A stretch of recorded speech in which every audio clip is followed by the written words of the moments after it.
Hello everyone and welcome back to the channel. I hope you all are doing great. This is the part 5 of the IIT PhD admission series, and today we are going to cover IIT Patna's research brochure.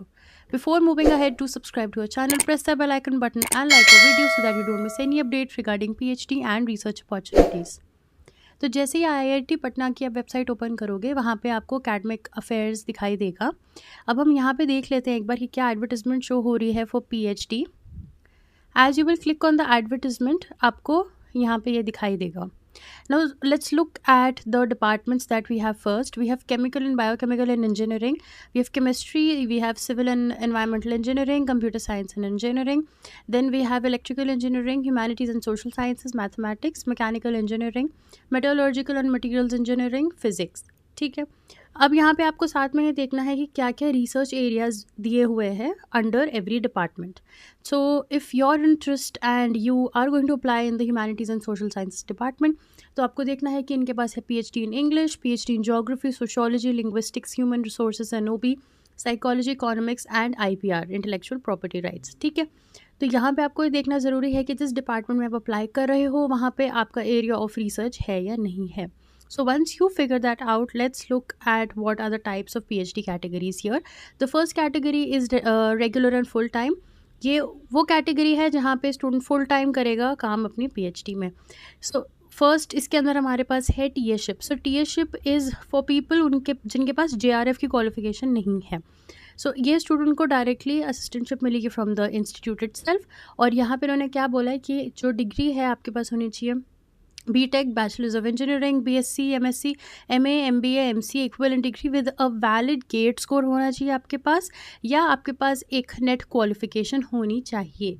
ठीक है. उसके बाद उन्होंने बोला है कि requirement of GATE score is waived off, मतलब कि इन कैंडिडेट्स को गेट स्कोर नहीं देना है जिनके पास एक बैचलर्स डिग्री इन इंजीनियरिंग है from the centrally funded technical institute with the CGPA of 8 and above out of 10. ठीक है. ये इन्होंने आपको यहाँ बता रखा है. उसके बाद है कि अगर आपके पास masters of engineering, MTech, MPhil या इक्विवेलेंट डिग्री है with GATE not older than 5 years from the last date of submission of application, या आपके पास नेट क्वालिफिकेशन होना चाहिए. ठीक है. उसके बाद यहाँ पे हम देख लेते हैं रिसर्च फेलो. ये सेकंड कैटेगरी है. ये उन लोगों के लिए जिनके पास अपनी ओन फेलोशिप है, जैसे कि CSIR से, UGC से, DBT, inspire etcetera. Institute encourages candidates with external fellowships to apply around the year. However, जो आपका एडमिशन साइकिल है वो जुलाई या जनवरी में ही काउंट होगा. फिर third category is project staff. This category refers to the students as a project staff is working on a sponsored project. अगर आप किसी स्पॉन्सर प्रोजेक्ट में काम कर रहे हो तो आप प्रोजेक्ट स्टाफ की कैटेगरी से यहाँ पे एडमिशन ले सकते हो on a full time basis. इसमें भी आपको क्वालिफाइड गेट या नेट क्वालिफिकेशन की ज़रूरत है. ठीक है. Then let's look at sponsored full time candidates. ये उस कैटेगरी में है अगर आप किसी reputed industry, R&D organisation, academic institute में काम कर रहे हो and you want to apply for a full time sponsored PhD programme. The work experience of minimum 2 years is essential with the current employer. जहाँ पे आप अभी काम कर रहे हो वहाँ पे आपको कम से कम 2 years का वर्क एक्स शो करना होगा to be applying for this category. Then is the last category. अगर आप पार्ट टाइम यहाँ पे काम करना चाहते हो, पार्ट टाइम PhD परस्यू करना चाहते हो, then you have to fill through the employed and part time category. And आपको यहाँ पे NOC जो है वो सबमिट करना होगा, जिसका फॉर्मेट आपको फॉर्म 3 में यहाँ पे दिया हुआ है in this hyperlink. So this is the categories for your PhD admissions. Then let's look at the age limit. इन्होंने आपको बोला है कि 28 years जो है वो एज लिमिट है, and 32 years MTech, ME, MS, MPhil to be calculated as on the last date of application. ठीक है. अपर एज लिमिट 5 years की जो है वो रिलैक्सेशन रहेगी कैटेगरीज के लिए: women, PhD, PWD candidates, SC, ST and OBC. ठीक है. Then let's look at the minimum educational qualifications. तो यहाँ पे हर डिपार्टमेंट के लिए आपको बता रखा है इन्होंने. So you need to be very sure of. तो जैसे हम देख लेते हैं PhD इन ह्यूमैनिटीज़ के लिए क्या चाहिए.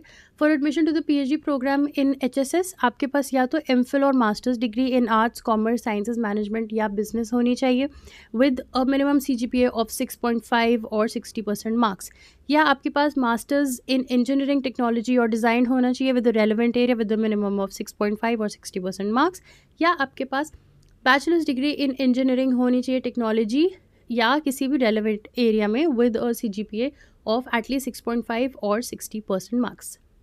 ठीक है. Then they have also said that there is a category which is called direct admission. The institute may admit exceptionally bright students as full-time teaching assistants by direct admission, जिनका test नहीं लिया जाएगा, उनको यहाँ पे डायरेक्ट एडमिशन के लिए कहा है. So direct admission to PhD programme for exceptionally bright candidates के लिए जो है वो ये क्राइटेरिया है.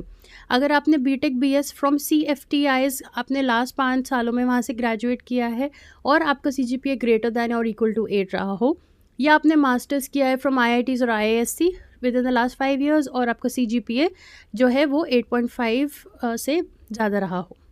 ठीक है. So all of this is given to you can read the reservation guidelines also if you want to. So this is the information about the application and here is the application fee that you can see in the table here. So for TA research fellow project staff वाली categories के लिए general EWS OBC NCL की 1000 है. For SC ST PWD women transgender it is 500 and for sponsored full time employed और part time category जो हमने पढ़ी थी उसमें आपका 1000 रहेगा. So this is the information given to you here. Now let's look at कि हमारी जो टाइमलाइन है वो क्या है. जो एप्लीकेशंस आपकी ऑनलाइन है वो 22 सितंबर को स्टार्ट हो गई थी, वो 22 अक्टूबर को बंद हो जाएंगी. उसके बाद जो कॉल लेटर्स हैं वो 31 अक्टूबर तक रिलीज़ होंगे.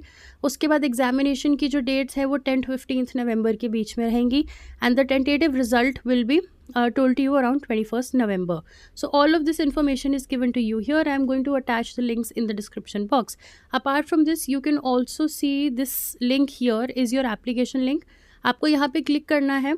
अगर आप फर्स्ट टाइम यूज़ कर रहे हो तो यहाँ पे आपको रजिस्टर करना होगा इफ़ यू हैव अप्लाइड पहले भी. So you can use the same email ID and password to apply again. So this is the detailed advertisement that we have seen and this is the application portal. I'm going to put the links in the description box and this is the end of this video. I hope you like this video and we'll see you next time. Thank you for watching. Bye.